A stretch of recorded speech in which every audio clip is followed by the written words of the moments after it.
Desa Lawangrejo adalah salah satu desa yang ada di Kecamatan Pemalang, Kabupaten Pemalang, tepatnya ujung utara paling barat persisnya di daerah pantai Laut Jawa, yang berbatasan utara Laut Jawa, timur Kelurahan Sugihwaras, Kelurahan Pelutan, selatan Desa Tambakrejo, Desa Bojong Nangka, barat Kabupaten Tegal, yang persisnya dibatasi oleh sungai. Desa Lawangrejo terdiri dari dua pedukuhan yaitu Dusun Pelawangan, Dusun Simpangan. Desa Lawangrejo pada awalnya terdiri dari tiga pedukuhan yaitu Dukuh Simpangan, Dukuh Bojong Gadung, Dukuh Pelawangan. Namun sesuai perkembangan zaman pada saat itu yang bersifat kondisional kurang lebih pada tahun 1899 dan berlanjut sampai pada sekitar tahun 1920, yaitu perebutan dua wilayah antara Kabupaten Pemalang, Kabupaten Tegal dan Dusun Sidorejo. Pada awalnya adalah pindahan dari Dusun Simpangan pada tanggal 27 November 1977, relokasi atau pindahnya Dusun Simpangan ke Dusun Sidorejo karena ada beberapa faktor yaitu, pada awalnya Sungai Medana sampai utara Jembatan Pelawangan belok ke kiri yang bermuara pada Blok Sikalong. Karena letaknya berbelok-belok maka kalau musim hujan banjirnya sampai berminggu-minggu. Maka pada zamannya Raden Adipati Notonegoro, pada tahun 1858, Sungai Medana diluruskan sehingga Dusun Pelawangan terbagi dua yaitu Dusun Pelawangan Timur dan Pelawangan Barat. Desa Lawangrejo berjarak dari kota kabupaten 3 km dan dari kota kecamatan 8 km arah selatan, kota provinsi 110 km dan jarak dari ibu kota negara berjarak 380 km. Lawang berasal dari bahasa Jawa yang artinya pintu, sedangkan rejo artinya makmur, subur, gemah ripah loh jinawi.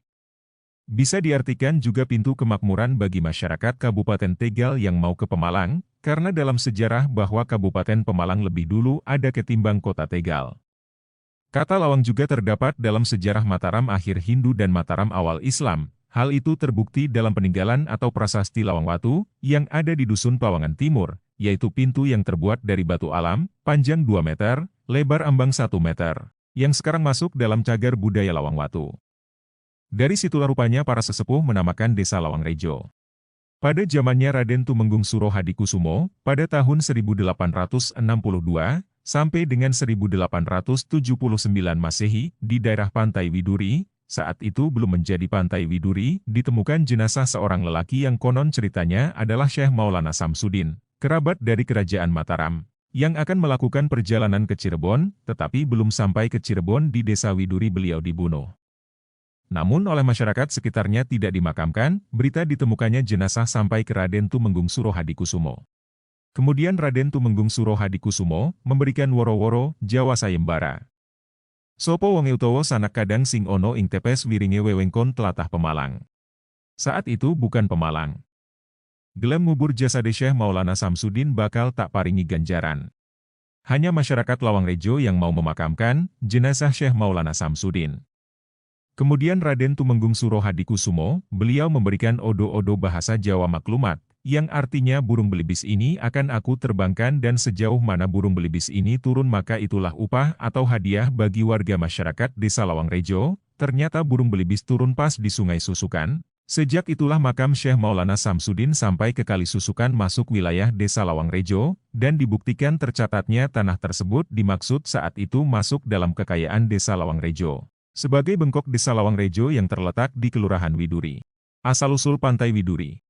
Pada abad ke-15, pesisir utara Jawa Tengah masih banyak terdapat hutan dan rawa-rawa. Warga yang tinggal di pinggiran daerah itu pun masih sedikit.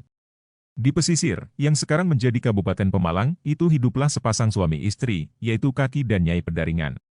Walaupun pasangan ini berbeda jauh usianya, namun tidak menghalangi mereka berdua menjalin kasih. Nyai Pedaringan masih sangat muda, sedangkan Ki Pedaringan usianya sudah lebih dari setengah abad. Pekerjaan Ki Pedaringan adalah bertani, menanam palawija dan semangka. Suatu hari, Nyai Pedaringan menyiapkan sarapan di gubuknya, sedangkan Ki Pedaringan bekerja di sawahnya yang jaraknya sangat jauh. Tiba-tiba di gubuknya datang seorang pemuda tampan. Ia meminta agar diizinkan masuk ke dalam gubuk. Pemuda itu dalam keadaan berdarah di lengannya. Nyai Pedaringan kaget melihat darah di lengan pemuda tadi, seperti ada pusaka kerajaan yang menancap. Dalam hati ia bertanya, siapakah orang ini? Tak lama kemudian pemuda tadi mengenalkan dirinya, ternyata dia adalah Pangeran Purbaya. Punggawa Kerajaan Mataram yang sedang mengemban tugas menumpas pemberontakan yang dipimpin oleh Salingsingan di Cirebon. Salingsingan ingin menguasai tanah Jawa dari Mataram. Akhirnya Salingsingan dapat dikalahkan dan Pangeran Purbaya selamat. Dalam perjalanan menuju Mataram, Pangeran Purbaya melihat gubuk dan hendak menghampiri untuk mengobati lukanya. Nyai Pedaringan mencoba mengobati. Tak lama, Pangeran Purbaya berpamitan dan meninggalkan sebuah keris sebagai tanda terima kasih. Sang pangeran berpesan bahwa keris yang bernama Simonglang itu agar dijaga dan dirawat. Diharapkan keris itu dapat menjadi pusaka daerah itu dan yang berhak memiliki adalah anak turun keluarga Nyai Pedaringan. Siapapun tidak berhak mengambil keris itu kecuali Pangeran Purbaya atau orang yang jarinya pangkas seperti jari Pangeran Purbaya. Pangeran Purbaya meneruskan perjalanan ke selatan. Di tengah perjalanan, ia harus melewati sungai kecil yang melintang, bahasa Jawanya, Malang, dari arah timur dan mengalir menuju barat yang lokasinya dekat dengan laut.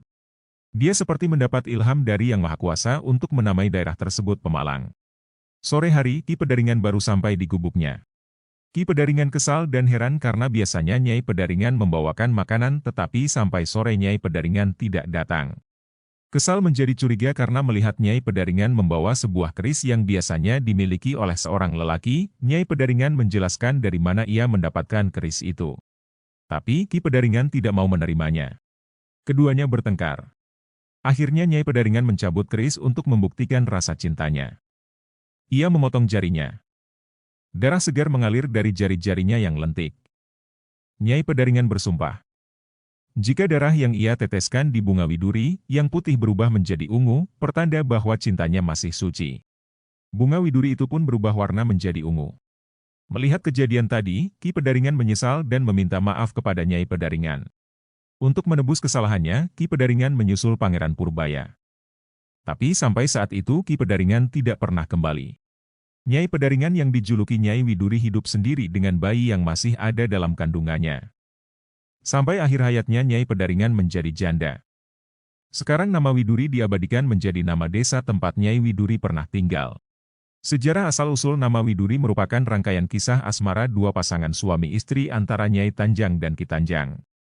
Meskipun terdapat perbedaan nama terhadap kedua tokoh pasangan suami istri itu, tapi dalam isi ceritanya memiliki alur kisah yang sama, yaitu kisah tentang Ki Pedaringan atau Ki Tanjang dan istrinya yang cantik dan masih muda belia. Kisah itu diawali dengan datangnya seorang pemuda yang tampan rupawan ke rumah gubuk pasangan suami istri itu.